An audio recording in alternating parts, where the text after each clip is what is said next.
সবাইকে নমস্কার জানিয়ে আজকের ভিডিওটা আমি শুরু করছি। আজকে আমি বানিয়েছি চিকেন রোল। দেখো আমি খুব ইজিভাবে বানিয়েছি, আর এটা আমি রুটি দিয়ে বানিয়েছি। দেখো আমি কিভাবে বানিয়েছি। প্রথমে একটা বড় ময়দার রুটি করে নিয়েছি, তারপরে এটাতে বোনলেস চিকেন, সস, পেঁয়াজ, নুন দিয়ে আমি একটু ভাজা ভাজা করেছি, সামান্য তেল দিয়েছি।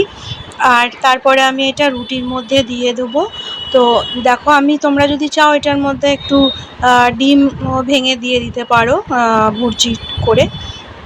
তারপরে আমি দেখো চিজ ডিপ ছিল আমার কাছে, চিজ ডিপ দিলাম, দিয়ে এটাকে এবার আমি রোল করে দেবো। আমি এটা ফুড পেপার ইউজ করেছি, ফুড পেপার দিয়ে আমি রোলটা করব।